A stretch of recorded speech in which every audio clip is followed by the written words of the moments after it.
Greetings and welcome to this week's episode of the Pixel Crashers podcast, a podcast where we ramble on incessantly for about 2 hours and then randomly leave. I'm Angelus de Mortiel. I'm Angelus de Mortiel, and Kev was muted for that. We're joined also by KevN7. You can tell by the pantomime, though, Kev is pretty excited today. Yes! He's very excited because he found out today that Teletubbies are going back on television. Well, looks like I'm having raise issues again. That's awesome. I have nightmares about Teletubbies again. Watch. He also found out that Furbies, he didn't know this before, but Furbies got canceled. I'm okay with that. Just bring back the Treasure Trolls because they had that badass hair. Oh my god. In any case, Xaiphen is also here. Even though I just like got, yeah, fuck, damn camera. Skype hates me. Skype hates us all. Oh, yeah. Well, in any case, though, we do have some fun stuff to talk about here. But first, we're going to get to it where we get to talk about how Kev really sucks at games. And, you know, actually, what happened last week... I beat Dark Souls! After we did our game stream, I think doesn't merit some discussion. Kev may not agree, but, you know, that's on Kev. That's, you know, that's his own damn choice. And that was Digital Extreme's TennoCon that happened Saturday afternoon. First of all, props to Digital Extremes. They took the fuck over Twitch. Top streamed game on Twitch. That says a lot. With 400 people. Yeah, 400,000 people watching that stream. That says something, right? That says they are excellent at marketing and telling people, hey, you get free shit if you watch. And people are like, oh, we like free shit. And that's literally what that was all about. Mm-hmm. But so did you guys get a chance to actually watch the stream at all? No. Xaiphen? No, actually I did not. I had a weird internet hiccup there for a second there. Hopefully it's cleared out. Did you actually hear what I said? No, I lost. He's praising your favorite game and you ignored it? No, the best part was I was like, did you get a chance to watch the Warframe stream thing? And he was just like, no. I mean, I get it. The default answering no. It's not worth watching. It's not worth playing. I get it. Yeah. Boo to grind, friend. Yeah, well, I actually had like a internet hiccup where I lost all sound from you guys for about 10 seconds. Great. That's what I like to see. That's my favorite thing on there. So, Xaiphen, did you actually get a chance to watch the stream? Yeah, unfortunately, I did not. I've only seen clips, reshares, etc., etc. I was not available for the stream itself while it was live. Well, gosh, you gotta work with me here. Did you see the Fortuna demo and the? Of course, I did. I saw all that shit. Yes, I did not stream itself, but I saw all the goodies that they were showcasing on there. All three of them. There's a Fortuna in that fucking song. Holy shit. I don't think I've had such incessant whistling or humming since Kill Bill Volume 2 came out. I'm walking. I'm literally walking into work, and the pace at which I walk, I'm just like sitting there thinking, "Hold the air and water." I'm like, God damn it! But here's the thing: like, you talk about your work and humming a song. Nothing beats my fiance Katie whistling that song from Kill Bill Volume 2 as a nurse. No, yeah. You can't top that. You cannot top that. Well, I don't know. I mean, working at a job and whistling a song about indentured servitude, that also rates pretty high. I'm just throwing that out there. Just as a nurse, it's just a nurse in long-term care. The only one that would top that is hospice itself. Yeah.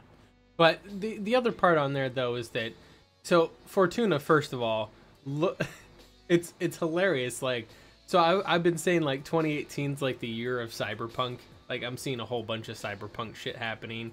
Technically, some of it was 2017, but whatever. We're kind of entering in a slight popularity increase in cyberpunk stuff, because we had Blade Runner 2049 kind of kicked it off, and then Altered Carbon, and then what's that one on Amazon that I can't remember the name of that didn't look nearly as interesting.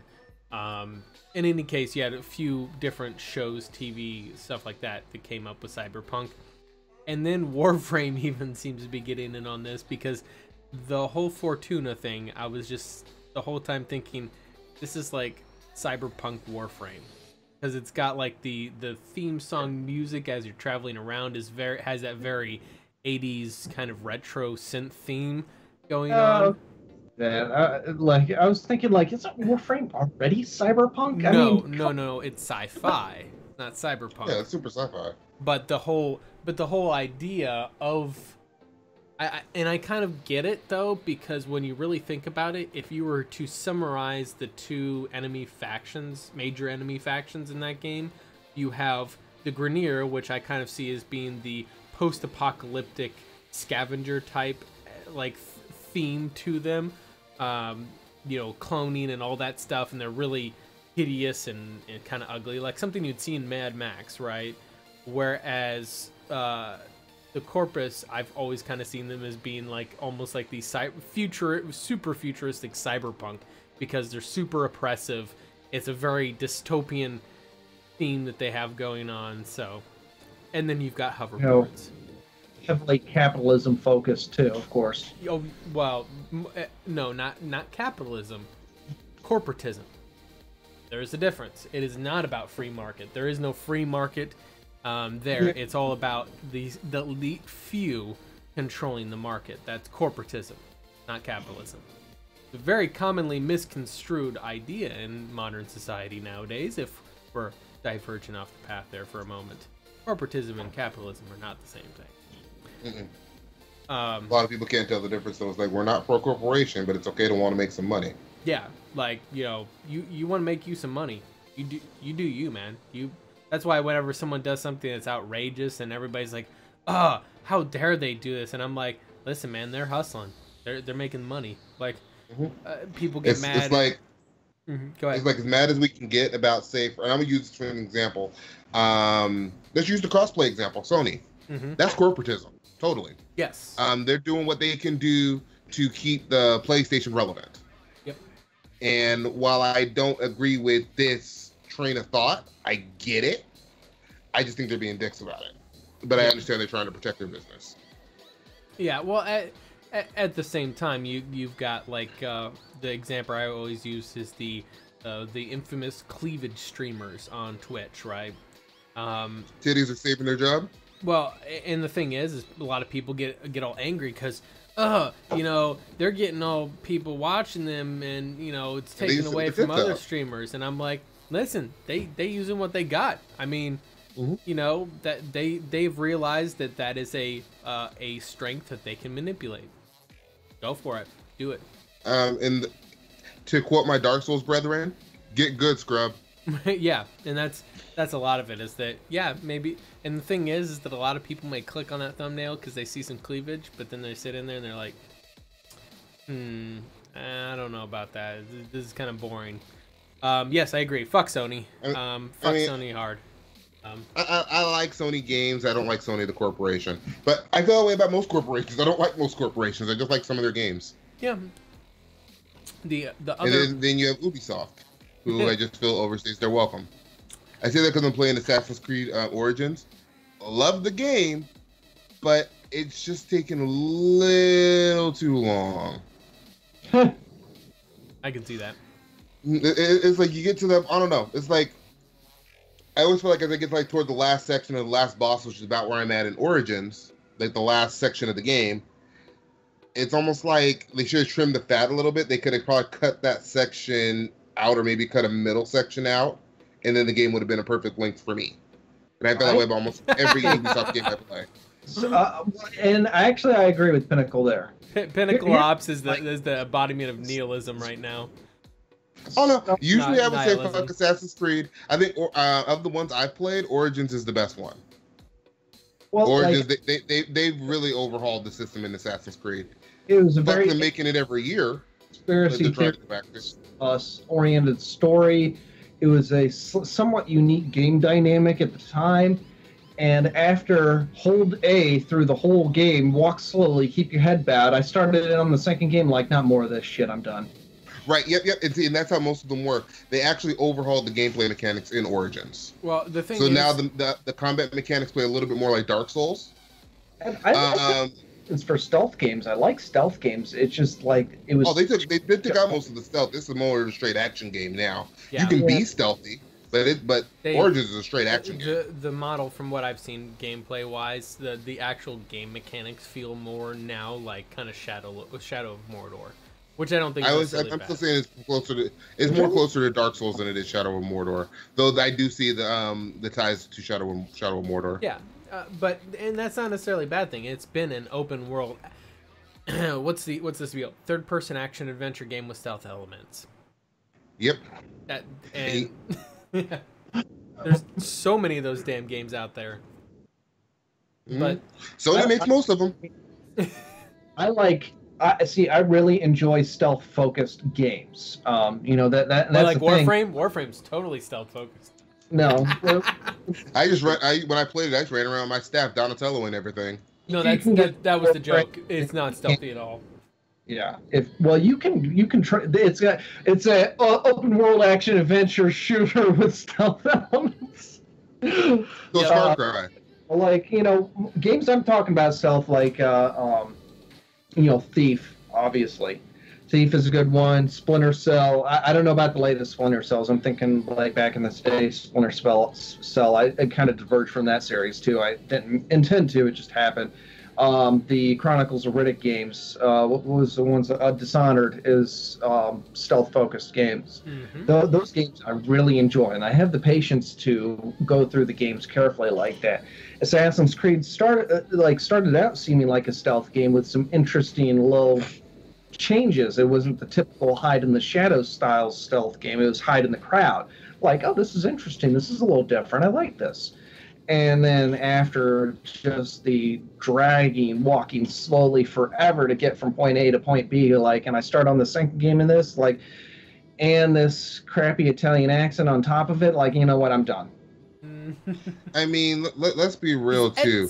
All the games of the current generation really copied Assassin's, or a lot of them. They either copied Call of Duty or Assassin's Creed. Not wrong. And I think that's part of what made that gameplay style become boring, because you can only play the same game so many times before you're like, well, fuck this shit. Well, you have, and nowadays you have I would say probably a couple. There's trends come and go, and there's a few trends you see moving, like the open world gimmick. That's one trend. You have the battle royale trend, right? That's another one that's going on currently. Everybody makes battle royale. FIFA's gonna have battle royale. Yeah, I posted up that meme with FIFA battle royale mode. I also posted up the Tesla battle royale auto driving mode, and you see just the highway full of crashed cars. There's been a bunch of memes about how battle royale has kind of taken over gaming to the point where, was it E3? There was one game that got announced, and yes, it's Battlefield, wasn't it? Where they were like, we know you're super excited. Battle Royale, and everybody was just like silent. Like, yeah, it's sad too cared. because if anybody were to do Battle Royale right, I think it's Battlefield. They already have the experience with doing large-scale warfare. They already have the maps for it. They already have the guns and gameplay. It's already all set up. They just had to, tweak it a little bit. Like the Battle Royale is just okay. I hear things like this, and I think back to the days, Halo 2 rigging up a whole bunch of 4 Xboxes, getting 16 players, and the small maps, just chaos. Like, okay, it's fun a couple of times, and then I just get sick of it. Like large battle scales, though, like you start getting more players in there, you get a level of complexity involved. That would be perfect opportunity to make it more tactical, make it more entertaining. Throw in chain of command elements where you have the better tactical thinkers on your team are the ones that are more or less leading the charge, figuring out exactly how you go about doing things. And you guys that are figure you want them taking point. Yep. Fuck Konami, yeah. I guess it all comes back to that. Fuck Battlefield, fuck Konami, yeah, whatever. Fuck all. Funny, I don't even really like Battle Royale, but I think Battlefield, if they would have done it first, it would have been a very successful game mode for them. Yeah, I feel like they slept on that, and unfortunately now they're trying to do it, and everybody's like, we have Fortnite. We have exactly. You're not going to derail Fortnite. And I was actually, if Fortnite, especially if you play it with friends, I've actually found it to be really fun. I was playing with some of the homies I have on PS4. I was playing it for my PC. We were doing the crossplay thing. Yeah, unfortunately, it was you can't play with anybody on Xbox or Switch. I can't. The cool part about the PC version that I didn't realize, you can add people from both platforms on the PC. You can't link your account to that platform. Gotcha. But since the friends list lives in the Epic app all together, gotcha. You can crossplay with Xbox and Switch and PC at once, or PC and PS4 at once. You can't mix the consoles like that. That's pretty cool. Well, you can't mix Sony into the other consoles because you said you can do Switch and Xbox with the PC. You can do those, right? That's what I was meaning. So, like, if I say I had some Xbox friends that wanted to get on and play with me, I can get on and just play with them, but I can't invite my PS4 friends. And if I'm playing with my PS4 friends, then I can't invite my Xbox friends in. It sucks, but hey, it's kind of what I was looking for. You'll never get a apparently, Chad is just fucking everything. Guys, the chat's on fire today, bro. Like everything. Yeah, the chat's on fire. This is fuck everything. All right. What, let's get on about YouTube's fake news. Goddamn. Anyway, so on our first bit today, and I kind of wanted to get in on this on here. There was an announcement that YouTube made that it's going to start kind of this new news curation service that they're going to start doing. And essentially the idea is that you've got a lot of fake bullshit on YouTube. A lot of fake bullshit.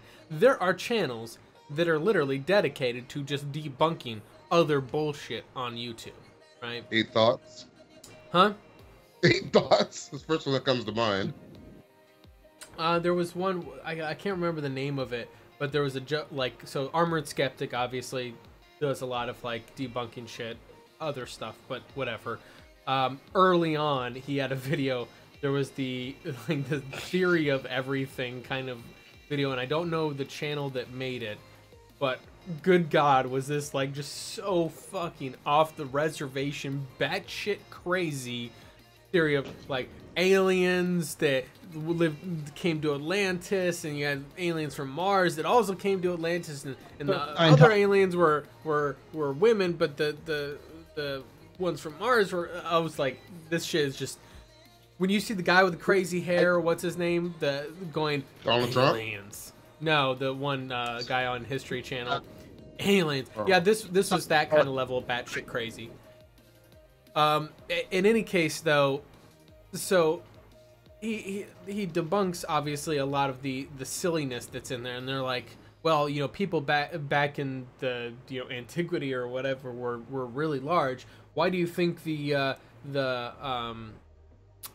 statues on these pyramids or whatever were so huge is because they're carved to scale. And Armored Skeptic pointed out, like, they carved the statues on the pyramid to scale, except for the door is still the normal size of a person.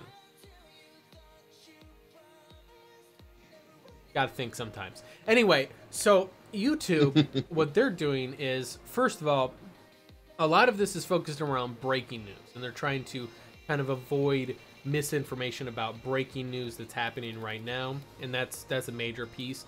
And they're going to essentially curate to what they call trusted news sources, most particularly Fox, CNN, MSNBC, you know, the ones that are anything but trusted, but whatever.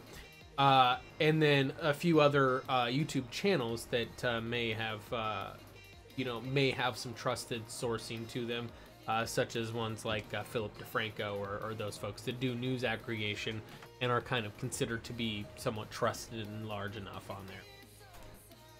The problem is, as I demonstrated, I did a search, and I can't remember the actual verbiage of the search I did, but it was something having to do with the scientific method. It even had the word scientific method in the search string. The first result, and it was something like repeatable guidance for the scientific method or something like that, or testable, I think, is something. I don't know. Anyway, the first search result came up, and in this search result, it was talking about testable, repeatable stuff with the scientific method, and it was like the website was allaboutscience.org. And when you click on the link to go to that, and this was like a snippet shot from this website and everything, it was featured prominently, and you read it and you're like, this sounds off. And I've heard a lot of like these kind of the arguments before, the kind of God of the gaps arguments, and we're not going to get into that, but there's a few key words in there that kind of made my kind of like bullshit meter tingle. And I went to the About Me section of the website. Sure enough, it's funded by the nonprofit charity allaboutgod.com or something like that. I'm like, right, so this is not an accurate source for the scientific method at all. It's a religious one. Oh, look at that, Kev putting in his Twitch Prime onto the channel. Yay. He's funding himself. He's giving money. You see, that's literally what that is. It's like, oh, here's money. Hey, thank you, me. I gave myself $5. I figure I already have it with Twitch Prime. I'm not subbed to anyone, so fucking why not? Yeah, true. I was doing this thing and like, yeah. But so in any case, the major concern here is that is what the language that YouTube uses when they're curating this, or when they're setting this up, is that they're trying to essentially not necessarily block the conspiracy theories and the bullshit news channels. They're not trying to block them. Yeah. They're just trying to uplift other channels to be more prominent. The problem, my major problem here is, and the other piece on there, excuse me, let me step back. The other piece on there is that they will also, with news stories, provide links to contextual websites like Wikipedia, I'll get to that, or Encyclopedia Britannica, as to predominant sources. For kind of giving people context to what they're talking about, and that way it tries to add factual backing to it. However, before I go into more of my opinions on there, let's hand it off to you guys. YouTube's trying to curate this news. They're trying to provide context to also these news stories. What are your guys' thoughts on that? Xaiphen, what do you think about YouTube trying to do this? I think they're trying to attempt to go about this the best way they possibly can. I'm not sure. Here's the catch: is now I understand that there's a certain amount of protection under these like Google in general.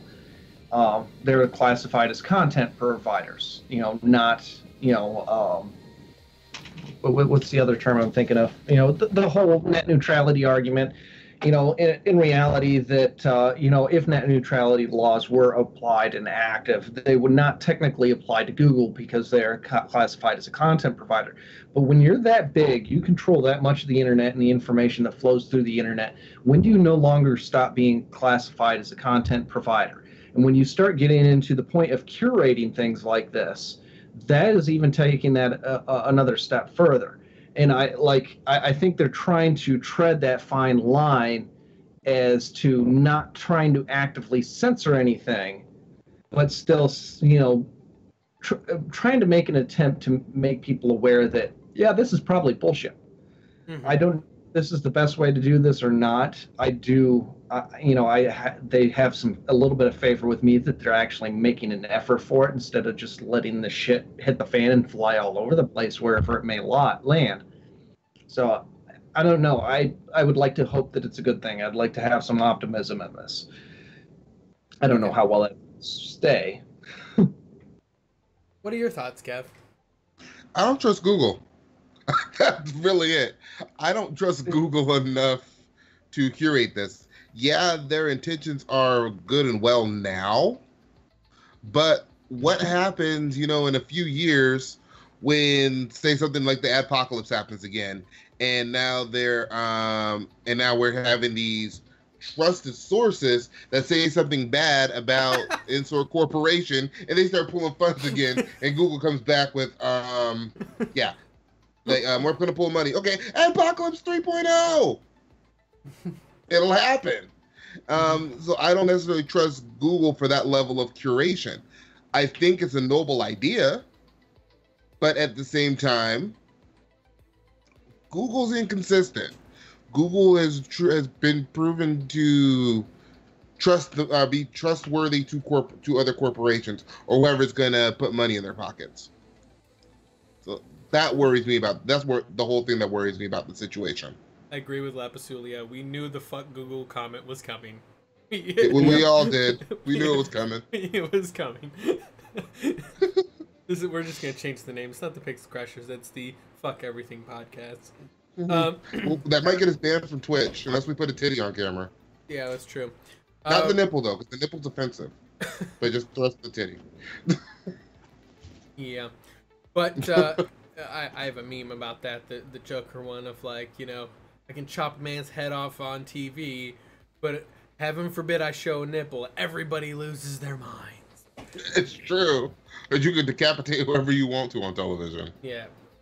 But yeah, so my thoughts on here is, first of all, knowing the motivation of YouTube and Google on this, it's entirely financially based.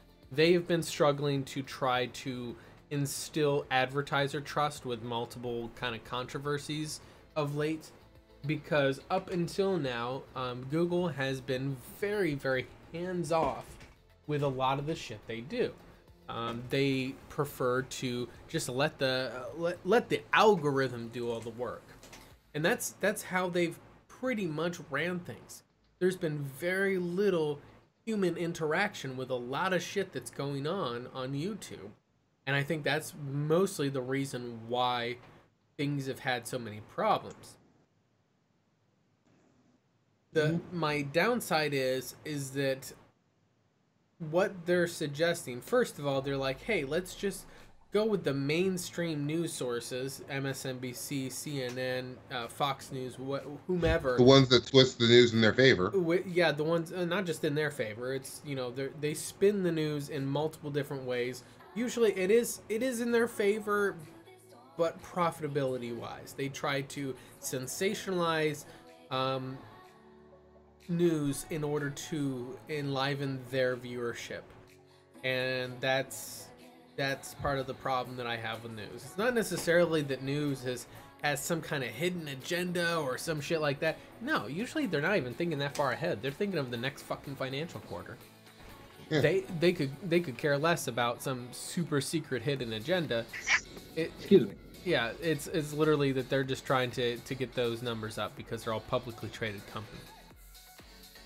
So my major problem with that is that you're, again, all it's doing is one of the things that YouTube was really good about is it had alternative, legitimate news sources, such as Philip DeFranco, who would kind of had a different format than your typical news stories, but also were somewhat ethical in their relaying of news, instead of it being a, we're going to relay news kind of in a very one-dimensional manner in order to appeal to our demographics. That's really what it's all about. They're just trying to appeal to demographics, which, CNN, obviously, that's towards a left-leaning audience. Fox News, that's towards a right-leaning audience. MSNBC is a left-leaning as well. They're just trying to appeal to those audiences. YouTube has had the benefit of YouTube itself is not left, well, internally. I think by default it's a little left leaning, wouldn't you say? Company, it tends to lean to the left, which tends to be a younger audience. Yeah, yes, it tends to be not just the younger audience. The nature of YouTube itself, I guess you could say the motivation behind the site itself, is definitely leans towards a more kind of liberal mindset, because it's a bit more of a populist. I shouldn't say left leaning. I should say more populist in general. But in any case, my concern, one of the nice things about YouTube is it offered some alternative viewpoints to news that may or may not have been more or less biased than the traditional news sources, but it gave you different viewpoints on it. Some people did a lot more investigation and fact-finding into the news stories that were being relayed, where the major news networks were just reporting shit as quickly as possible and as salaciously as possible in order to get those breaking headlines, right? And I feel like that by redirecting people back towards those major news networks and curation, that's defeating the purpose of what YouTube offered news. The other thing on there is, as I was mentioning with the with that web link, that search on there, the context to news stories, adding the contextual Encyclopedia Britannica or Wikipedia, even worse, is a potentially dangerous precedent for shaping truth. First of all, there are a few topics. So Wikipedia is a mob-ruled new information source.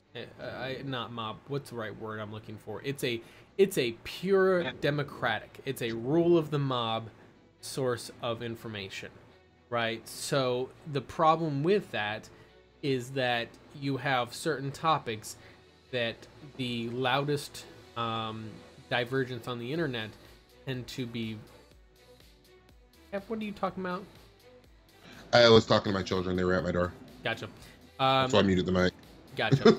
But my concern is that, for example, if you were to look up Gamergate on Wikipedia, you get an extremely one-sided view of Gamergate.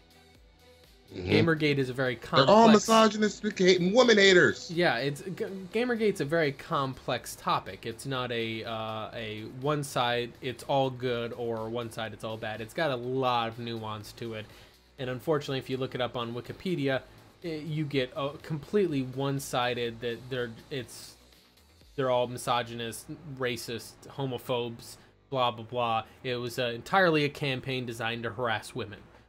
That's what you'll get from Wikipedia, which I'm like, and the problem is if you try to change that, the people that are that kind of wrote that are extremely protective of keeping that narrative in place, and they will kind of strike down any changes that get made. So that's kind of the problem on there. Even if you were to try to put in allegedly, because they don't use words like, which this is the major problem I have. They'll say something like Gamergate was this, instead of saying Gamergate allegedly was this, because there's been no, you didn't go to court, nobody condemned them of being these things. That is the allegation against them, and there's a key difference there. you can't even add that in there. So I actually talked to someone who said they tried to just add allegedly in there a couple of times, and that even got struck down. Wikipedia is like, nah, they're gonna put the axe to that. Yeah, that got vetoed and rolled back, so that's not even there. And so that kind of mentality is the part of the reason why, if you're writing a college paper or doing any sort of research that requires official citations on there, Wikipedia is not a good source. It's not accepted. Talk to when I was going back from my degree a few years ago, they actually told me you cannot use Wikipedia as a resource. Well, not as a citation. Now, if you want to use the articles you found on Wikipedia, you can use those as a citation. Exactly. I use Wikipedia as my resource to find other sources. Yep. Yeah. That was my use of Wikipedia, is like so I can find the actual proper article originations, research done, so on and so forth. If that didn't exist, then I had to move on from Wikipedia. It's great as a list finder. That's I found Wikipedia is great as a list finder if it is there. Yeah, and that's the thing, is that if you like a lot of you have to be very like. The problem with Wikipedia is Wikipedia, for people who are trying to legitimately do research, they know, hey, let me check out the source links on this page, right? And they will check out the source links. That's why whenever I did a lot of Mortiel fallacy things that might have gone to Wikipedia, I would typically go to the actual source links found in Wikipedia, to like US Legal or to other like more official websites, because Wikipedia is just it's a a community pure democratic process that uses the rule of mob instead of the rule of facts. It's whatever the prevailing force is. And in 10 years, it's the what was it, perception is reality kind of argument. Yeah, exactly. It's what the majority of people agree to is what is considered fact on Wikipedia, not what is actually objectively facts. That's where I have problems. Encyclopedia Britannica, not so much. They're a much more I would say prestigious organization for information. So that's where I have problems with YouTube going to Wikipedia specifically, and also like Google relevant Google searches and snippets from Google searches may bite them in the ass when you have Google searches like that one that I did for the scientific fucking method going to a religious website. And that's why is the scientific method and religion have anything to do with each other? It was literally because I didn't use the right keywords. I think I did, instead of I used testable, repeatable, or something like that, because I was looking for the actual word I was looking for was fallible. Fallible testing is a concept in the scientific method, and unfortunately using testable, repeatable, apparently the first one that uses that phrase, or the most popular one, is allaboutscience.org, which is a religiously funded website. It's very deceptive, right? You hear allaboutscience.org, you'd think, hey, that's got to be a scientific website. No, it's run by allaboutgod.org, which is a religious 501c nonprofit. And that's the kind of subversive fucking shit that YouTube has a difficult time like trying to distinguish. I would have no problem if there was a team of journalists, and when I say journalists, I don't mean Kotaku fuckers that are in the ilk that are more about their social media presence and just their opinion pieces. I'm talking about actual journalists that search for facts. I want the Green Hornet, goddammit. The traditionalists. Yeah, the traditional journalists who's searching for facts. If you want to have a team of them that are curating the news on YouTube, that are like trying to distill out bullshit and give us factual news, I'm all for that. The problem is that they're just right with what YouTube is suggesting. They're perpetuating the misinformation we currently have. So, aside from that, the internet is a wonderful place. I'll kind of end it on this. It's a wonderful place built on hyperbole. And one of the great things about the internet is no matter how stupid your idea is, flat earthers, no matter how stupid your idea is, you can find someone on YouTube that agrees. Mm-hmm. You find people on YouTube that say the Earth is flat. That's why I was saying flat earthers. It hurts. I know, but all right. So let's go ahead and move on. Let's make a small side thing here. Make a little comment about. I just want to throw a little bit of shade. Not a shade. It's a bit of an optimism, actually. I see it as.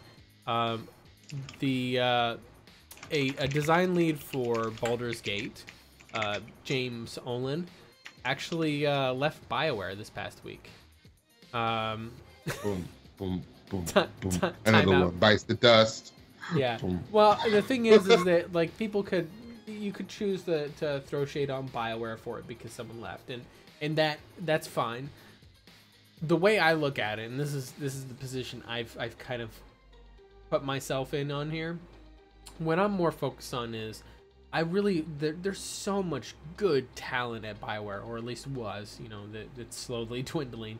There was so much great talent at BioWare that I felt that was slowly kind of getting sucked out of them by the corporate machine, that was EA BioWare. And so I'm kind of excited to see a lot of these faces kind of get into the indie games. And that's what Olin is going to be doing. He says he wants to work on a smaller project. He wants to work on something himself. Get into that indie development game, and that's where we get games like Divinity Original Sin 2 or, Warframe even. These indie developers that come out with like these really fascinating ideas, which may end up being a big hit later on. But can I get a spiritual successor to Mass Effect? Just the trilogy. We'll forget Andromeda. I'm saying for people that want to do all these smaller projects. Yeah. And maybe I'm biased because, I love my biotics. I love my adepts. We know this. And I love banging aliens and space politics. No, and that's, like I said, that would be fine. That's one of the things that I noticed that, and I won't spend too much time on this. Something I notice on there is that people tend to be they don't want BioWare to get shut down because then they won't have another Mass Effect game or another Dragon Age game. And I'm like, I love Mass Effect games, except for Andromeda. And I love a lot of Dragon Age games, except for Dragon Age 2. I wasn't a big fan of it. It was alright, but whatever. You're not a real BioWare fan. I love Baldur's Gate, Jade Empire, KOTOR. I mean, I could go down the list here. Since the beginning. Neverwinter Nights. Ugh. But here's the thing. Is that I recognize also at a certain point that life changes. While I would love to just keep getting every few years get another great Mass Effect epic or great Dragon Age epic, I'm okay with the fact that I enjoyed the shit out of those Mass Effect games that got played. I would love to see more sci-fi operas, like space operas like that, come out because that would be great to get more just general games that have that kind of level of player involvement in the emotional storytelling, great companions, that sort of thing. But I feel like that a lot of people kind of get so hung up on needing to have those same games made over and over again that they're kind of don't see that sometimes things might need to change and move in a different route to get something better. Well, here's a good phrase to think about. All things die eventually. Even the stars will burn out. Yep. But Star Wars hasn't died yet. Star Wars died. So Disney's killing it. Working on grinding it. Have you seen The Last Jedi, Kev? That's the only thing I haven't seen. Star Wars is dead. I saw The Last Jedi. Star Wars is dead. Grinding to death. Do you guys remember the South Park joke about Indiana Jones and the Kingdom of the Crystal Skull? No.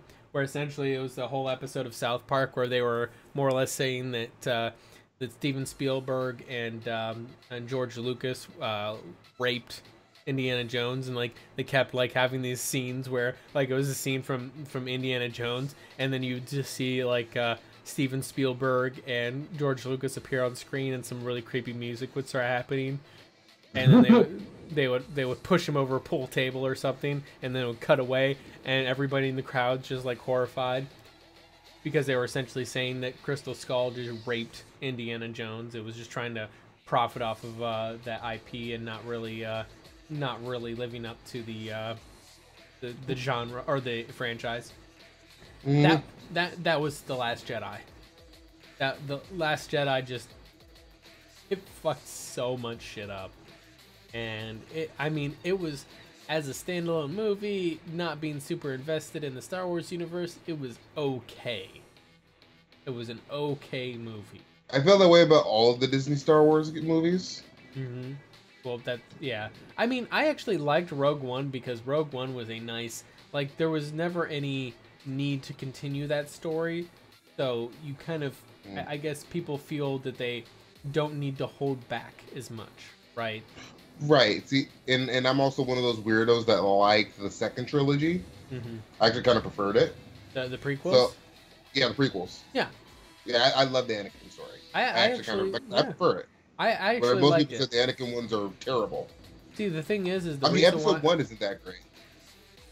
It sets up a lot of stuff. A lot of people don't like it, but it set up a lot of important pieces in there. And something else I think a lot of people overlook is the fact of what I loved about the prequels is it set up how awesome of a villain that Palpatine was.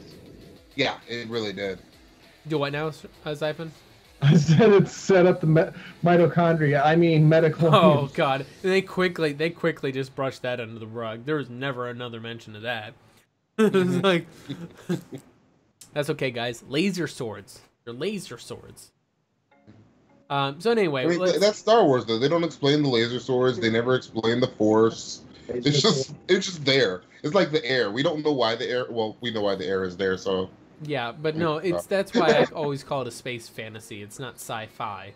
It's a space fantasy, or it's a space opera, whatever you want to call it. That's the thing. It's like, here's the difference between fantasy and sci-fi. Sci-fi, even if they can't, they make the attempt to explain how.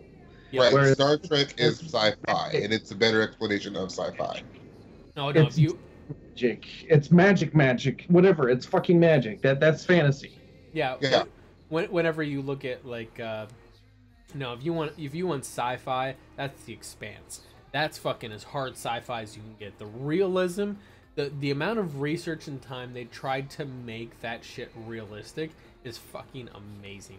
By the way, anybody who hasn't seen The Expanse, watch it. It got renewed by Amazon because Jeff Bezos even loves The Expanse. Yeah. Is it on Amazon Prime? Yes, it is. Okay, for free movie on Prime, I might check it out this weekend. Shows before, but that one's pretty damn good. That's one of my favorites of their more recent lineup. It's actually a really good, just general storytelling. Honestly, a lot of people like Mass Effect have been saying The Expanse is it's kind of a space opera in some ways, but there is just so much cool stuff that they do a really good job of explaining. For example, the three factions, and this doesn't spoil anything. The three factions, you have the Earthers, Martians, and Belters. All are humans. It's just, they colonized space, right? The Earth... they're all humans, but there is a little bit of evolutionary difference due to adaptations of their environment. And that's what I was getting to, is that the Belters... behind each of the factions. That's why they are factions as they are, because there's also a cultural evolution between all the differences between them. Yeah, but like as I put it, the Belters, who live in extremely low gravity environments, they actually have really not dense body structures. And one of the ways that, not spoiling anything again, but one of the ways that a Belter got tortured by Earth forces is they literally took him to Earth and took him out of a water tank, because that was the only way he could survive, was on Earth, is in a water tank that suspended him. And they just hung him on hooks. Literally hung him on hooks, and he was literally like, almost like he was half Play-Doh sinking through the hooks because the gravity was so great on Earth. It's really weird to think about because we're on Earth every day, but damn, that it's so good.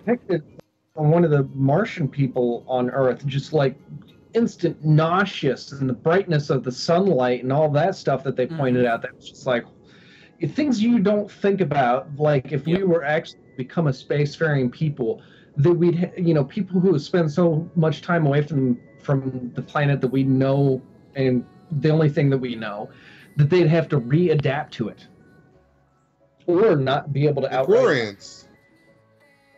Yes, Kev, that's it. Yeah. Well, the thing is that, and the other thing too is actually how they handle space travel too, is because something that you never see like all the time in like Star Wars and all these guys when they're flying spaceships around, right? They got boost. It's like they're flying a jet, right? They've got their boosters on and they're like zooming around and stuff. It's like they're in a dogfight with a jet, because that's exciting, right? Mm-hmm. That's not how space works. All you would have to do is get yourself up to speed, and you would turn off your jets and keep coasting.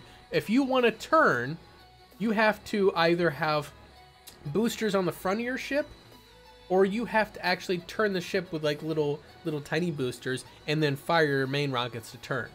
You know, because essentially, if you throw something, it keeps going. There is no stopping it unless it hits a fucking planet.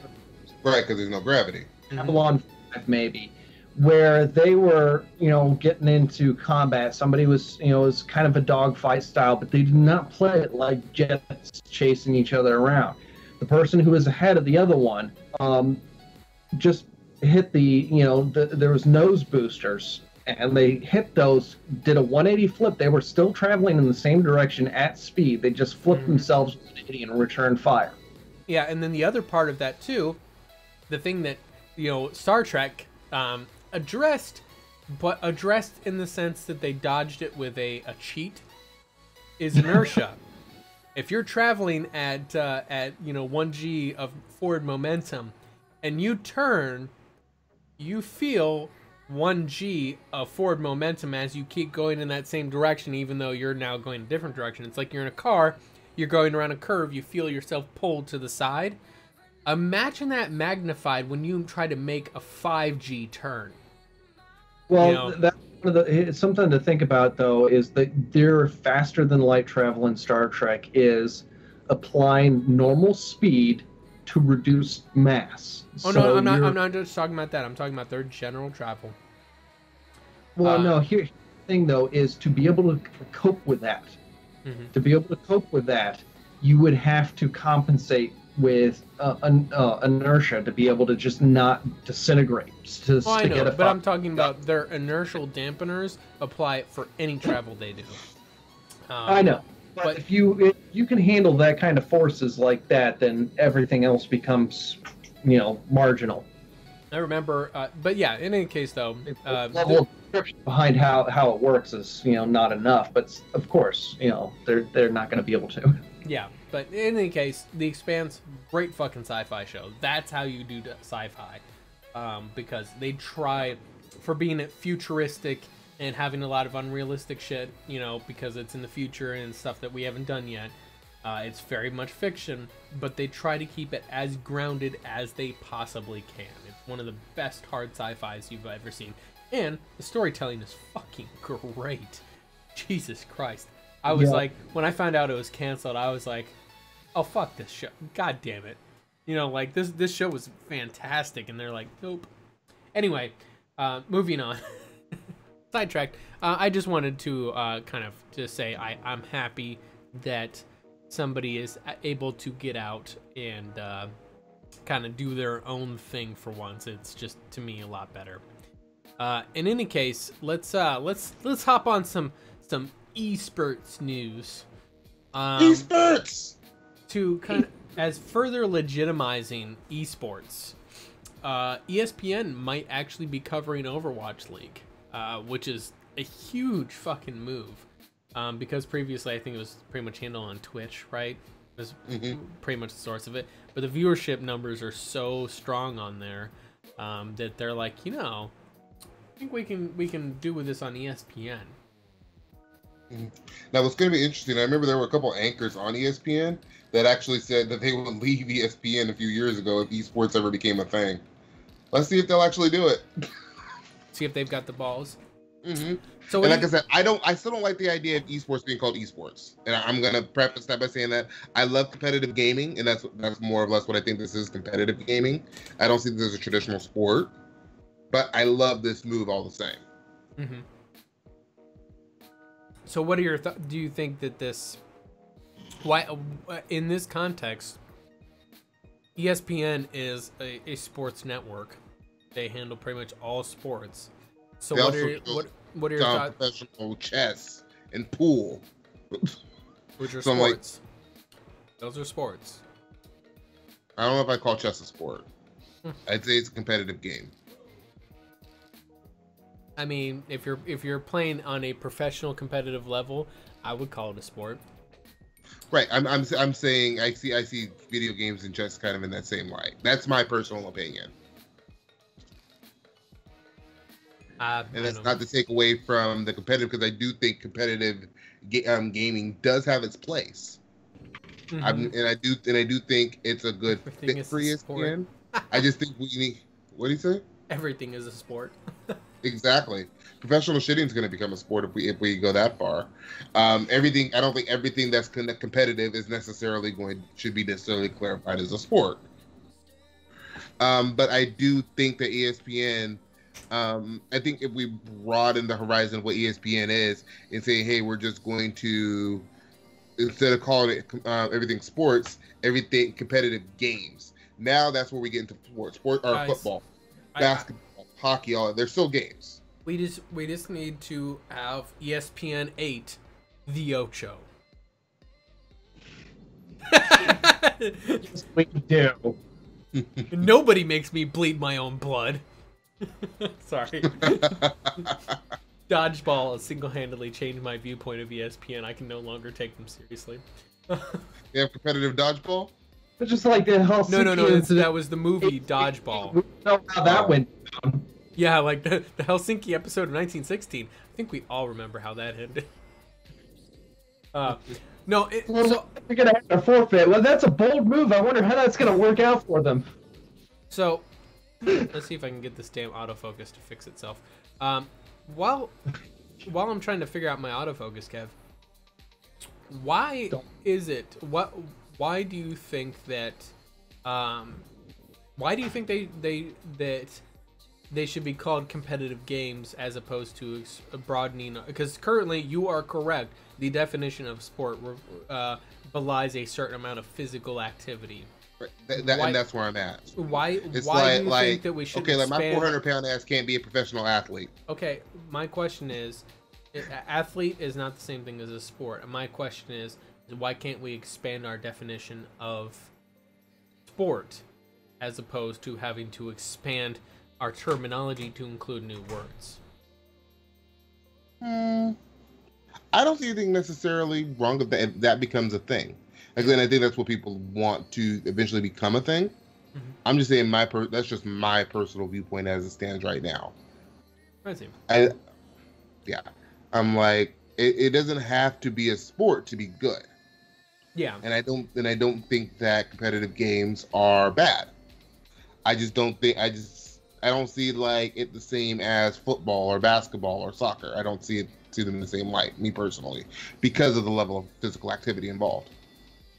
I mean, Merriam-Webster versus Oxford Dictionary, because I wanted to clarify specific definition. Oxford Dictionary was, and of course this is a confirmation bias sort of thing. This is the way I feel about it, the way Kev feels about it. An activity involving physical exertion and skill in which an individual or team competes against another or others for entertainment. Now, going to Merriam-Webster, 1A, a source of diversion. Then, of course, you go down to 1C, physical activity engaged for pleasure, a particular activity such as athletic game so engaged in. There's like quite a different degree of definition from Merriam-Webster to Oxford. Oxford, I'm guessing, is a more traditional definition of it, and Merriam is a little bit... No, that's exactly it. Oxford is determined by a bunch of old fogies in England. I'm okay with that. But that's a joke. That's not actually the case. Classic definition. Merriam is trying to keep up to date with technology and redefining, things like that. From what I understand, I have seen Merriam-Webster adopt new terms more often, whereas Oxford tends to be the slower moving one, which is fine. I like it. So my thing is that I love linguistics. By the way, it's one of my kind of side passions. I love linguistic morphology, which is kind of the not just meanings of words, but the meanings of words in context and how sentences are formed and how words are strung together. And I don't like it because I'm necessarily a stickler on rules. Although I do think that if you're, say, writing a post on a message board, you should use some proper grammar as opposed to texting someone, in which case ain't no need for fucking grammar there. But aside from that, I always love to observe and see how language changes over time, and it's always changing. We get new terms like esports. Well, hell, sport itself isn't really that. It's not that old of a term from my recollection. I may be wrong there, but I love seeing how new words pop up, how we define them, and how that definition evolves over time. And I think the esports started off as kind of like it's not really sports. That was the reason why esports got called esports, is because it's not really a sport. We won't call it really a sport. We have to call it something different. So it's an e-sport. It's kind of a fake sport. It's pseudo sport. And I think that it's fascinating that esports has now become such a lucrative enterprise now that it's kind of getting taken seriously. Like you said, a few years back, the ESPN anchor said they would leave if esports was ever on there. And now it's kind of like, oh, guess what? It's on ESPN. Exactly. So I guess my question to you guys on here is, what do you think the viewership is going to be like on ESPN? Because obviously a lot of game players are very well acquainted with Twitch, so Twitch seemed like an ideal venue for streaming those games. Do you think that they will get enough viewership on a traditional sports network to kind of to validate its existence on ESPN? I think we'll see some growth. I think we'll definitely see some growth. We need to look at this the other way around. Is ESPN, granted, traditional sports are not going away. They're not going to go away. But there is a massive amount of growth in esports, competitive games, whatever you want to call it. And they are trying to tap into that. They're trying to see if they can steal some of the glory from Twitch and get it for themselves. That's because ESPN is big money. You look at anything that decides to add ESPN into its lineup, usually comes with the price hike. So they're going to be Live. Yeah, not my ESPN. But that's the thing, is they're always going to look for a way to warrant charging for all that goodness that some people love. And here's the fuck ESPN. Out there. We knew it was coming. Sure did. That's great. Oh man. So derailing the conversation. Fuck ESPN. So shadowing here how we're going to close this show. And go fuck yourself, San Diego. Poor San Diego. He never stood a chance. Of course, San Diego, as we know, comes from ancient Egyptian for a whale's vagina. Word? Please tell me you're bullshitting. You need to watch the movie Anchorman. Yeah, I've told y'all I'm not a movie buff. Oh, you are missing out on so many good references. I probably miss a ton of references because I don't watch a lot of movies. I've never been a huge movie watcher. For the top shit that you can find. Yeah, it's in any case though, staying on that topic though of esports in general, Kev, do you have anything to add? Stay classy, San Diego. Do you have anything to add about the growth of Overwatch on ESPN? Do you think what's your thoughts on the audience side of it? Do you think it'll do well on ESPN? I think they're going to see some growth. I don't think it's going. I think Twitch is still going to be like the primary place for esports, but I don't see this as a bad move at all. I think this is going to help legitimize competitive gaming even more so. So I like that. Think it'll draw new sponsors, maybe. Yeah, exactly. And I think it's also going to draw in a new audience because because think about it, you get a lot of people that traditionally watch ESPN. They're more into traditional sports. A lot of them are probably a little more active, or something they maybe do after work because they like to watch traditional sports. They're not necessarily into video games. Some people are going to see this game and say, "Oh, this is interesting." And that's going to help legitimize that. That's going to open up the world of gaming and get more, of an audience into it. It's all good. And people, I see nothing wrong with this at all. The only thing you don't like is the term esports. Yeah, I don't like the term esports because I think it takes away from traditional sports itself. Scotch. Anyway. I'm drinking coffee. Kev gets none of those references, by the way. Milk was a bad choice. Milk versus Scotch. Milk is always a bad choice. It's really hot out here. Milk was a bad choice. So hot. You're just a woman with a brain a third the size of a man.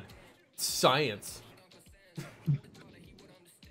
Anyway, keeping on the esports line of things, our last story is going to be probably the most derisive in, I think, overall gaming to discuss on here, and that's going to be Rainbow Six Siege. So Rainbow Six Siege has kind of, as they promised, they're kind of implementing some rather, I would say, draconian methods against toxicity. I was aggressive, but I think you were more accurate on that description. Yeah, it's so I am all for I as a player that gets really tilted myself whenever playing competitive games, and it's the reason why I kind of stay away from them, because I'm a really tilted, I'm a really toxic player. Strong enough word. Yeah.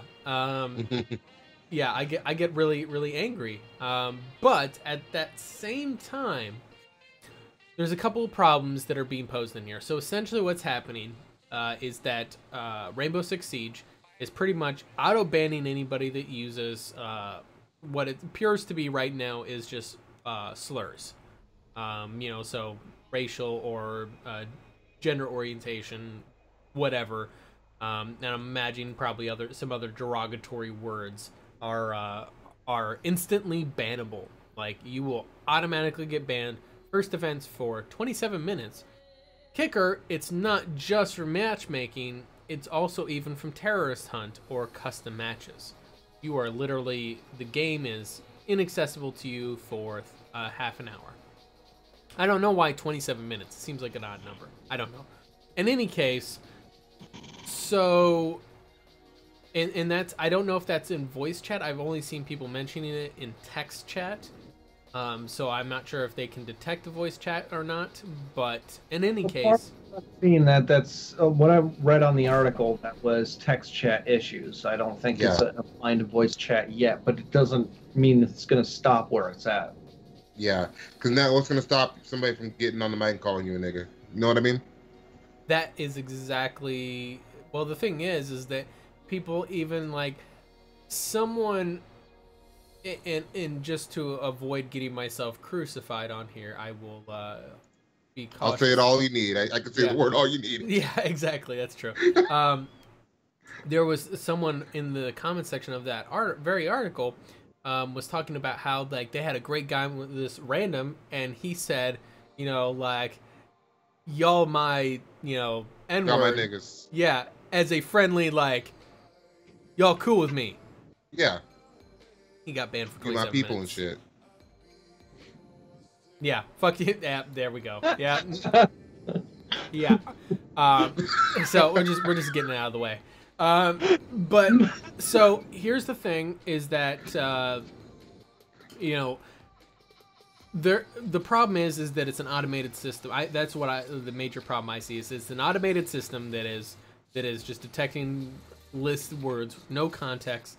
You say this word, you're done. That's the major, I think, deterrent on, or the major issue I see on there, is that maybe they have something smart enough to detect phrases.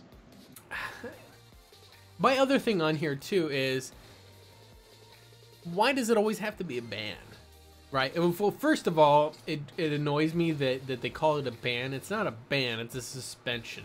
You're suspended from the game for 30 minutes. You're in timeout. You're not banned. You're not banned from the game. Banning implies a certain level of permanence to me. Like, if I ban your ass, you ain't fucking coming back. And that isn't what this is. This is just you're putting time out for a little bit. I understand the drive to want to reduce toxicity in a lot of these games, because I remember, holy shit, like back in the COD days, you would hop into some fucking, like, people on mics just spewing the fucking, like, there was this British asshole, we hopped in one match. I can't remember if Xaiphen was in with me on that one, but he just literally, like, we hop in there out of nowhere, his mic's live, and he's just like, oh, look, a bunch of fucking wankers in here. I'm glad for 9/11. I would have flown a plane in there myself. This was, you know, like, whew, he just started going off the rails on this shit, because it's all a tactic, right? You know, he's trying to get people going, and get people angry and shit, so they play worse. Or you could just, you know, get good. And I just muted him, and I kicked the shit out of him, and we moved on. But the thing is that, like, you ran into all this shit. I ran into one where gentleman with a deeper voice, and not to profile, but he sounded like he was of a certain persuasion, and he was just saying, like, the N-word over and again, like, repeating it nonstop. And I'm like, what the hell is wrong with some of these people? I just mute him and I move on. I'm just like, okay, whatever. Mute him and move on. My thing is that, and well, before I go on my thoughts on this on here, I guess I already started on my thoughts. What are you guys' thoughts on this? Kev, what are your thoughts on, especially since this has more, I guess, direct applicability to you as a person in that demographic, most particularly as they're noting the targeting of the words on here. Does this something that, like, your initial reaction make Rainbow Six seem more attractive to you, or is this something that's like, eh? In the sense that we know how I feel about Siege, it's too slow and campy for me personally. So I mean, there's that. As far as a person of color, I like that they're trying to do something about it. But I'm also at the point where I'm like, if you want to hurt my feelings, you're going to have to do better than call me a nigga at this point. Like, I've been called a nigga too many times. In fact, I use it around my home regularly. It's basically a vowel at this point. So, and I say it that way because people need to, like, if you're trying to insult someone, I'm more insulted that you're not more creative than just using the N-word. Like, that's me personally. At the same time, I don't want to see it in games. I don't think that, you know, and this could be anything. You know, if I was to say a slur out toward white people or toward Asian people or Hispanic people, I think that's just as offensive. Yeah. So it's like, yeah, and of course the internet loves the N-word. The internet kind of hates black people. It is what it is. But I like, so I'm on the fence about it. Let's be more inclusive toward everybody, and let's stop with the hate. And I think if you get enough of these bans, or enough of these suspensions, ban your ass from the game completely. Because now you're just being an asshole. I'm pretty certain it has a scaling, like the first ban is 27. It does have a protection that does go to a permanent ban. Mm-hmm. Yeah, like if you get like 10 of these in a week, you're done. Mm-hmm. So what are your thoughts on this, Xaiphen? Like this is a tough call on their part. The fact that they're making, and again, I always try to play a little bit different point of view. It would be nice if we could have a more applied response. Obviously, the workload they're having to do with the amount of people they have working, for the company versus the amount of players in the game. It's a daunting task, if not impossible. But it would be nice to have more refined contextual observance on these situations, because if it's people just having fun, just fucking with each other, but not actually trying to actively insult each other, but words get thrown around in there, and it just automatic ban on that. That's a little too aggressive. I'm with you there, but at the same time, it's a public chat. If you're having jokes like that with people, you're probably on a mic in Discord. It should be. Yes, I agree. So, like, it'd be different if, like, I came out to Xaiphen, you my nigga and shit. But I would say that to you on a mic in Discord. Like, I'm not going to do that publicly where somebody else is possibly going to get offended and is going to fuck up their game that day. They have that system limited to, right now, text chat. Text chat, that's the thing, is like text chat, that requires some effort to put that in there. You got, Sorry, real quick. This is not a fucking off-air rerun. I forgot to take that automated message out of there. Disregard that, guys. Disregard that. Unless you're watching this as a rerun, in which case, look up at the top. It'll say it's a rerun. Sorry. Continue. We're live right now. They're trolling himself. But at any rate, that's the thing, is like, you have a good point there as far as text chat goes. Like, for some people typing is very easy, but still the difference between typing and talking, there is a more acknowledged effort on what you put into text chat, especially if you're in the act of gameplay. If you're in the middle of the fucking game, you interrupt your controls to type into the text chat there. That's a much more significant effort than even in-game voice chat. Yeah. So, having this level of automation on text chat, I don't see a problem with that. To try and reduce or eliminate, well, it's not going to eliminate, reduce toxicity. If it's getting into what's going on even in public voice chat, there needs to be human observance there, and it's not got to be more than just like the one line that is said that caused whatever reported problem or something like that. They've got to go through the back and forth conversation between the players. What led to this? Like, oh, wait, no, this was no problem here. Or this was, an actual heated, insulting fight. Like, we've got to, do something about this. Exactly. So I'm going to completely disagree with both of you guys. Here's my thing. This change lacks a fundamental understanding of human behavior. That all humans are assholes? Well, no, there's that too. But no, it's also commonly called as a joke the Streisand effect. The more you try to suppress something, the more that people will find creative ways around that block. So as is common, people oftentimes will have the NIGGA blocked, so people have started saying NIBBA instead, right? And that's considered like a kind of a creative way around it, or 66A. Yeah, I've seen that one too. So that's an example, but you'll find more. So people will find some kind of code word or something directly suppressing certain language isn't the problem. The problem is giving power to these slurs. People come up and call me a Mick or a goat fucker.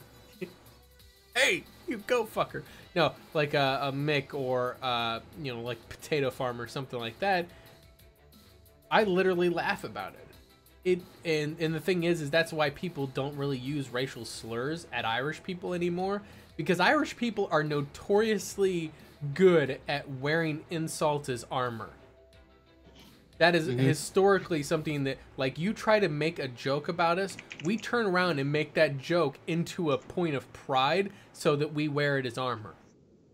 And I think is like that's, and the Irish immigrants must have brought that to the U.S. because that is the foundation of the U.S. too. That, like, the Yankee Doodle song, that is what that is all about. Into the history of that. So the thing is that I think that unfortunately right now you have kind of a certain level of outrage culture. You have someone like, now granted, I don't necessarily agree or disagree, but you have like some like very predominant white streamers that drop the N-bomb in gameplay, like PewDiePie or Ninja or something like that. I do question what would lead a person, like, that's not in my vocabulary. I have a pretty foul mouth at times. I drop a lot of foul language and a lot of very creative insults. But that's not, it's not in my vocabulary. In the 6-7 years I've known Mort, he's insulted me in many different ways. He's never called me a nigga. Yeah. Nothing even close. I've never, now. That's the point of that, creativity. It's like, as you were talking about, people get creative on working around these, sensors. And honestly, if we could, instead of just like, leet speak as a form of creativity, that's not creativity. That's just, alternative keys. No, I'm thinking Firefly level creativity of surpassing the censors. There's a certain bonus to censorship when it encourages that level of creativity. Well, it's not just that. As far as that goes. I think my point is not so much the, like, the censorship, I think, is the wrong approach behaviorally. I have a little bit of knowledge about human behavior. And I know that when you, like, just tell a human no, they want to do it more. They're going to want to do it more. They're going to want to push back, right? That's instinctive because they don't understand why you're telling them no. You're not in any way giving them motivation to do it aside from smacking them in the face, and all that's going to do is piss them off, and then they're going to try to find ways around your shit. Instead, as a culture, we should focus on, instead, every time someone drops a racial slur, of everybody getting upset, getting their crucifixes out, strapping that person up on the front lawn and lighting them on fire. Instead, that's racist. I reversed the trope, if you caught that, right? Yeah, I did. Or not the trope, but I reversed the scene there. Instead of guys with white pointy hats doing it, and metaphorically, it's guys in do-rags and fitted caps. Yeah, and Jordans. I get it. Yeah, and metaphorically, that is what happens nowadays when someone drops a racial slur. Not necessarily even in a directly insulting manner, like they're calling someone a racial slur of a person that is of that race in order to try to demean that person's race. The fact is they'll drop it. Like, there's also the controversy, somebody who was singing along with like a Drake rap or something like that, and that the song had the N-word in there and they said it with it, and it's like, not even offended. Like, just sing along with the song. But the problem is that there's a segment of the internet and that has enough momentum behind them that whenever that happens, you just get this tidal wave of outrage that happens that usually causes some negative outcome to. Oh, I don't think it's just the internet. No, you're right. Because you'll still get your ass whooped if your skin don't match you call someone a nigger. Yeah, no, especially certain areas of the world, like you're a white guy and you go to Southland, in LA and you drop the N-word, you're not walking out. You might not survive. You will not walk out of Southland. You will not. Or same thing, you go into Harlem. You drop the N-word in Harlem. You are not walking out of Harlem. In any case, my point is that as a culture, if we were instead focused on depowering these words, instead like someone drops the N-bomb, nobody responds. Nobody gives them the fucking attention that they want, because the people that are using these words maliciously are using them because they know that your ass is gonna fucking overreact. And I'm talking to the people on the internet. They're saying these words because they know your ass is gonna get outraged, and that's what they want. They want to get your goat. They want to get you going. They're a troll. That is literally what they do. By getting outraged, you're giving them exactly what they want. You are handing over the leash around your neck. You like that metaphor again, Kev? I see what you did there. You are handing them a leash around your neck and saying, hey, you have control now. That's my problem. And that's what stuff like this bans or whatever, all it does is it perpetuates empowering those slurs as being these ultimate social taboos. These are like the worst things you could do. I can drop the F-bomb in front of a bunch of kids and people might get offended, but overall they're like, he just got bad language. I drop the N-word in front of a bunch of kids, especially in certain neighborhoods, I will lose my job, be ostracized from every place I can potentially go. You know, these are really like it. There's this high level of offense to these words that I feel like you should get away from.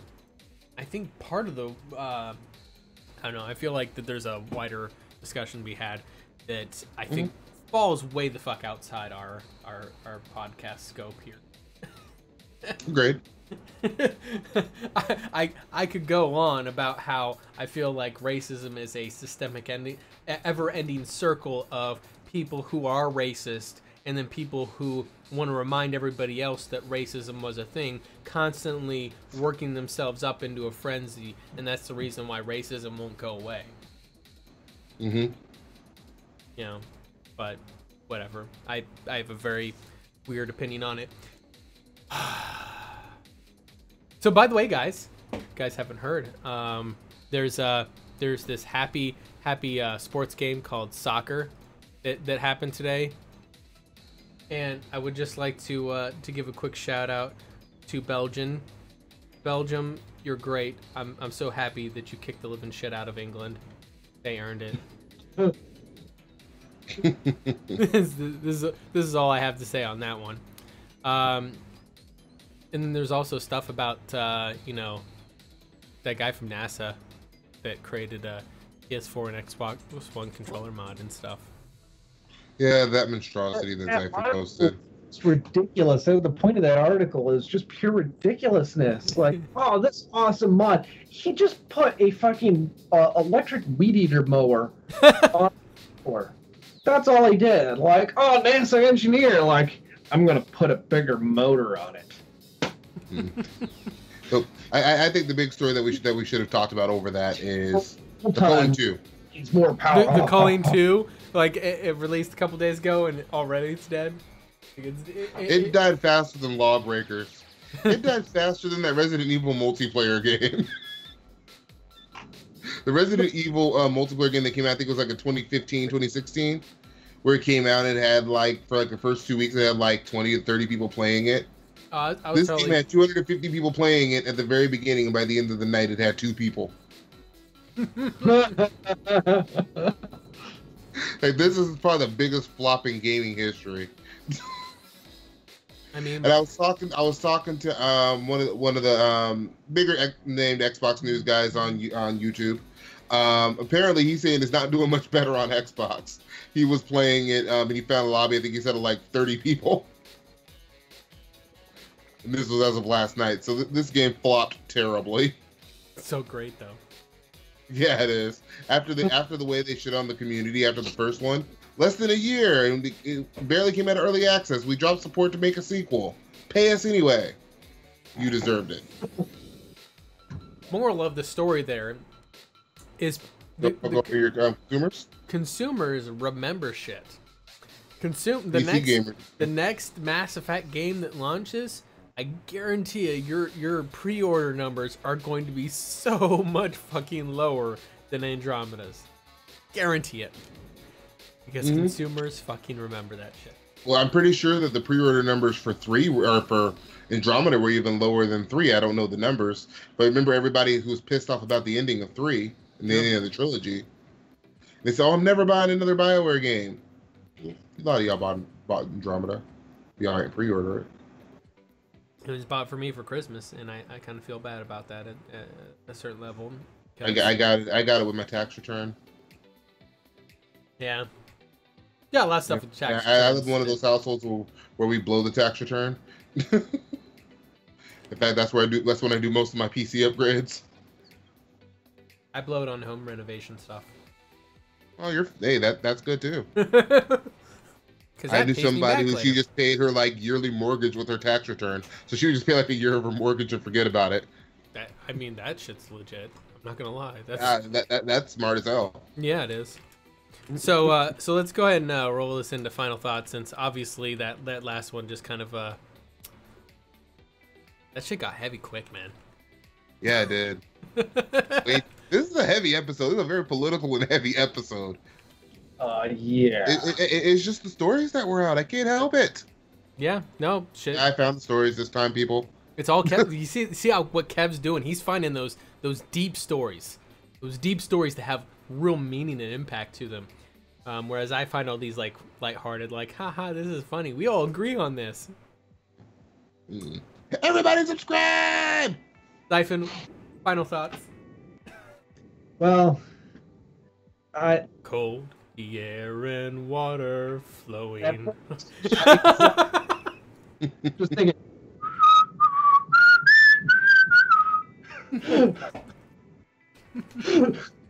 That song, I gotta tell you what, my daughter could not stand that. She's like, not that song again. Poor Lily. Yeah. Yeah. That's Xaiphen's final thoughts is, thanks, D. Yeah. Thanks, guys. Like, Katie was like, that's an ad? Like, yes. It's for a update trailer. Well, it's not... If you guys remember... Well, Kev won't remember, but... If you remember, there was a slightly longer introduction to the Plains of Eidolon the first time you went there. They kind of, like, pan through, and you kind of got a better view of, like, more of the area around your landing spot. It won't be in the game, but that, like, for the opening, what you're seeing right now is an ad.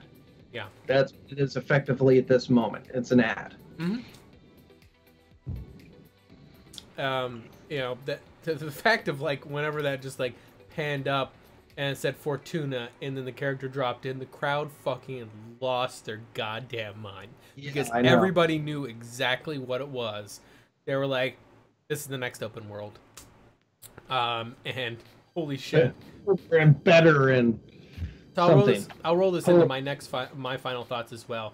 That moment whenever, and Steve is great at this. He doesn't admit that he is, but he is a fucking excellent showman. Steve Sinclair from Digital Extremes. He's a great showman. He plays things quite so well. And they're like, man, you guys like that? And they're essentially the kind of demo of Fortuna ended. The Rebecca's character is standing on a kind of a little bluff overlook, and they kind of show the Fortuna logo, again, there's the end of it, yay. And then the ship flies by, and the Nefanyo makes some evil villain thing like, oh, do you think that's it, that's the end of it or whatever, and starts shooting down there. And Steve's just like very quietly, man, wouldn't it be nice if we could do something about that capital ship? And then your fucking ship enters atmosphere, and you take off into it, and like literally you hear just the crowd like gone. And that was like 40,000 people were just on their feet at that moment because they realized, oh shit, Warframe just put fucking Star Citizen on notice. Star Citizen, 20 fucking years in the making, can't seem to finish their goddamn game. Looks like Warframe's gonna have Star Citizen finished before Star Citizen does. There were, the whole railjack thing. They were showing how you can get attacked and invaded and have to defend on board your stellar vessels. Mm-hmm. And I was going through the dojo earlier today. It's like, why can't we get the fucking dojos involved in this shit? That would be entertaining as fuck. That may be a much later edition, but what I loved about this, and to kind of give those not acquainted with Warframe a quick 30 seconds as we're kind of closing down here. It sucks. Warframe has been, up to this point, with all the add-ins, pieces that have kind of gone into it, you have had your kind of ground-based, your Warframe, you're running around, you're shooting stuff with a gun, using your Warframe powers, whatever. That's that. You had another segment that was kind of your that were Warframe missions that you might have been in space. Mobile Suit Warframe? Yeah, as I made the joke, Mobile Suit Warframe. You mean Anthem? Yeah, no, in space. And actually good, and not containing, I guarantee you, fucking loot boxes. Loot box! We know what's gonna happen. But no, they have and these were two kind of separate, different mission types, right? They were two separate things, and your interaction with space was very disjointed. It was pretty much you're in your little ship floating around in space, hiding somewhere. You go and do a mission, you do the mission on the ground, you come back to your ship on a loading screen. So you never have any direct interaction there, right? It feels kind of disjointed in that regard. This seems to conjoin their open world concept to also including the Archwing in space, and kind of turning into a space battle situation. So you have the potential as Warframe, if Warframe continues to expand at the same rate, in like 5-6 years, we could see the entire system be revamped to be entirely open world. And that would be insanity. It's like, you want to go on to Venus? All right, man, you're just going to fly down to this point here and go directly to Venus. Oh, you want to go... Doing Star Citizen better than Star Citizen. They're going to end up... Oh, what the fuck was that game that failed hard a couple of years ago? Big one. You remember? Oh, you're talking about the... Blaming Elite Dangerous, though it didn't fail. No. The space game, the one that was just pretty much flying to planet to planet and mining shit. Oh yeah, the one that you played. Oh, All Man's Fail. Yeah, No Man's Sky. Dude, better than that. Yeah. And to be honest, there's going to be a lot of grinding for resources, just like No Man's Sky. Yeah. Except it's actually more fun, and there's actually factions that you can interact with more differently. So it won't be like Fallout. The other part on there that was fascinating, and Kev might be more interested in this part, was the fact that I made the comment of, like, you want to see how to do co-op. That's how you fucking do co-op. You have your team is all in this ship. They are each manning different stations.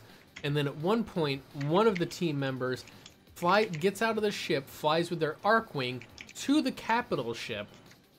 They like infiltrate the capital ship, and it's that same mission experience that a lot of people are used to, while a person that is on your ship is like hacking into that ship, unlocking doors, taking over turrets and that sort of thing. And then the person that's infiltrating the ship, they tag the reactor of the enemy ship in order for the person on the main big ship to launch the big gun at that targeted spot and take out its reactor. Then the other person has to get the fuck out of there in a hurry and get back to their ship. And it's... Huh? Guns of Icarus style. Exactly. It's Guns of Icarus style play. Or what's that one? Yeah, Guns of Icarus, or the pirate game that I thought was garbage. Sea of Thieves. Oh, yeah. Sea of Griefs, as I call it.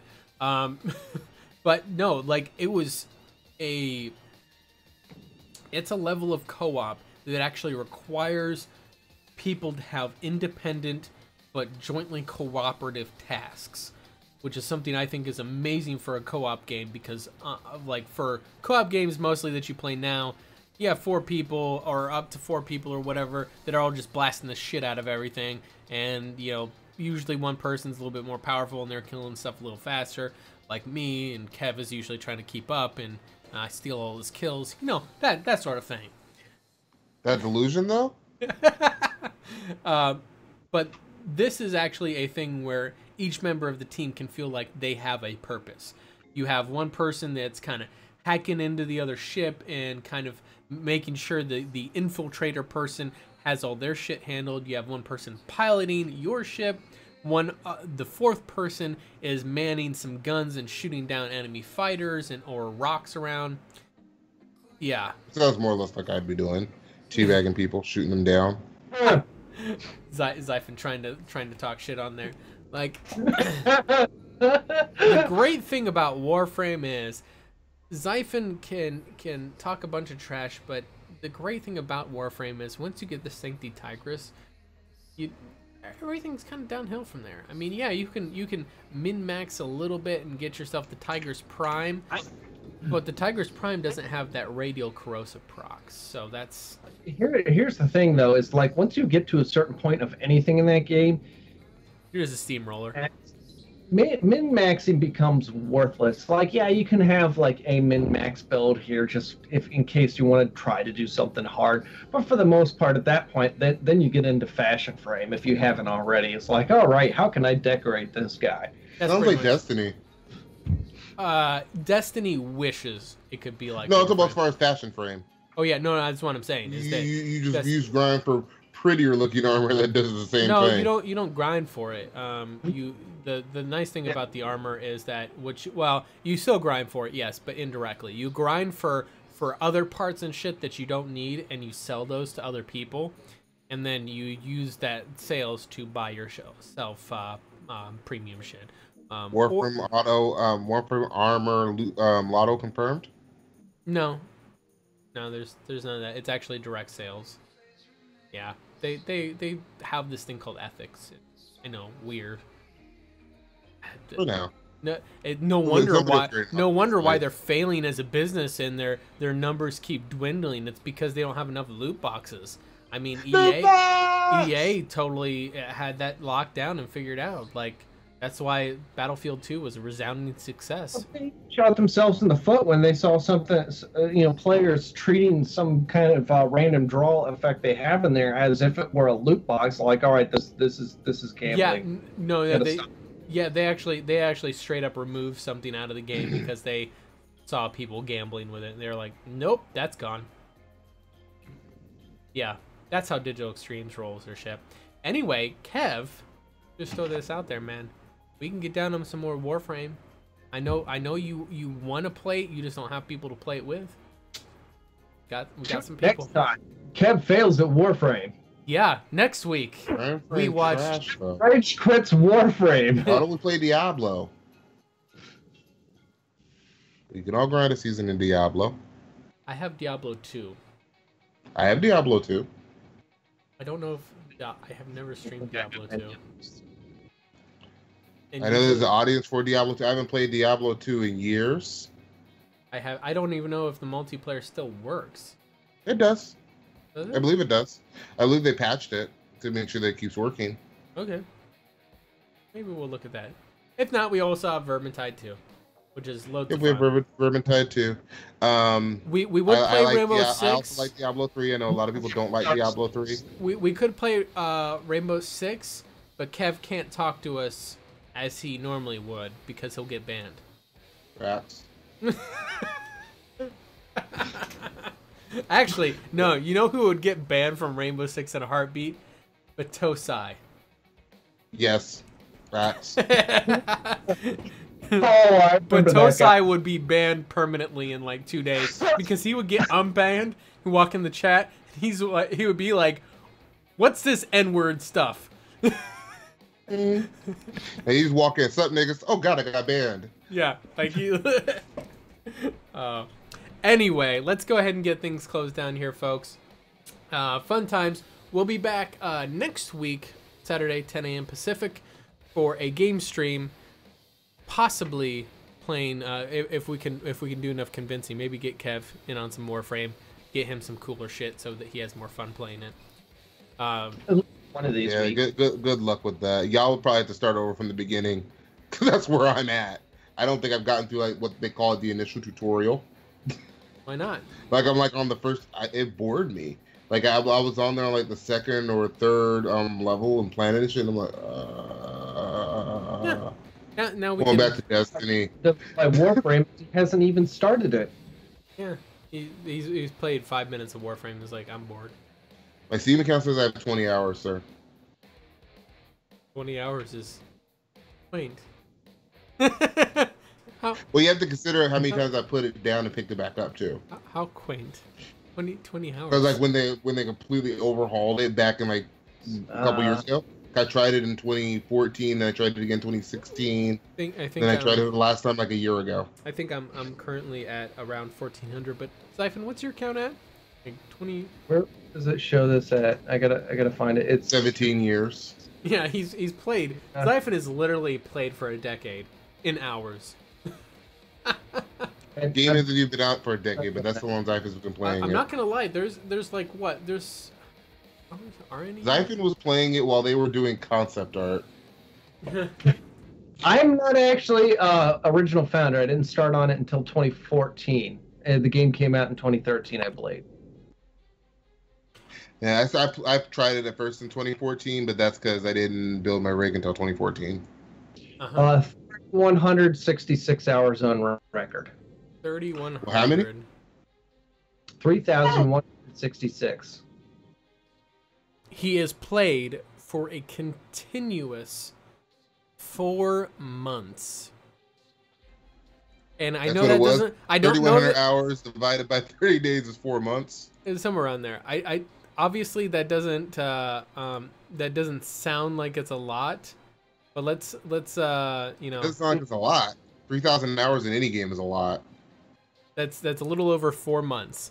So it's like, yeah, you think about that. 4 months of streaming continuously. That's next level shit. And Xaiphen says he doesn't have time to stream. With the way that he plays Warframe. I didn't say it wasn't a time thing. I said my internet upload doesn't handle it. You saw my camera freezing at the beginning of this podcast. That's because that internet, he's got that Comcast level internet. Sorry. I heard it for you. I have the Comcast level of customer service. They're much better than that. That's a bonus. Comcast is customer service? No, they don't. Idea was to deal with what he was saying is that he has better customer service. He says he doesn't have the Comcast customer service because there is no level of Comcast customer service. It's garbage. Yeah. Right. Yeah. That level of customer service is you don't like to go somewhere else. Oh, you can. Yeah. That's another great episode of South Park. Opening up with South Park, closing it down with South Park. That's called full circle, folks. So we need that picture of that cable guy with the nipple holes in his shirt. We should go to a competitor. Come on, man. He's gonna get his banned for community violations. It's okay, Kev. You dropped the N-word like 5 times in the stream. In a sentence. In a sentence, doesn't matter. Context is irrelevant. You dropped the N-word. It doesn't even matter that it's not going on. That's gonna be it. Oh, it's like I don't know if you guys saw the Kings of Comedy back in the day when Bernie Mac was talking about the word motherfucker. That's how you bring it. You say 30 times in a sentence, it still makes sense like a motherfucker. Now, for those of you that have never seen the Kings of Comedy, go on Google or go on YouTube, look up. Oh shit, are we already on fire? We're still on there. Oh, okay. But he will again. You can find the clip. He says you use the word motherfucker 30 times in a sentence, and it makes sense like a motherfucker. And he'll tell you the whole story, and it's funny as fuck. Go look it up. Bernie Mac, Kings of Comedy, the word motherfucker. Bernie Mac was actually great. Rest in peace, Bernie Mac. He was a funny motherfucker. Yeah, he was. He was one of the comedians when I heard he died. I was like, Anyway, man, we just all sorts of depressed. Celebrities die. I did for Rick James, I did for Bernie Mac, and I did for Michael Jackson. Rick James will never die. Thank you, Dave Chappelle. I love that Dave Chappelle gave him that last little run too right before he passed. Cocaine is a powerful drug. Cocaine's a hell of a drug. Fuck your couch. Fuck your couch. You gonna fuck up somebody's couch? Yeah, fuck up his couch. So good. That was my favorite part too. Was whenever he's like, I don't remember doing it. Yeah, I fucked up his couch. He's like, he contradicts himself literally. I ain't gonna mess up a brother's couch. Yeah, I messed up his couch. Oh, the Prince one was good too. Oh yeah, no. Prince Games. Prince is another one I forgot about. That kind of hurt too. Yep, that one was great. Like we'll call this shirts versus blouses. Game blouses. And then we invited us back to his place for pancakes. Like, I couldn't make this shit up if I tried.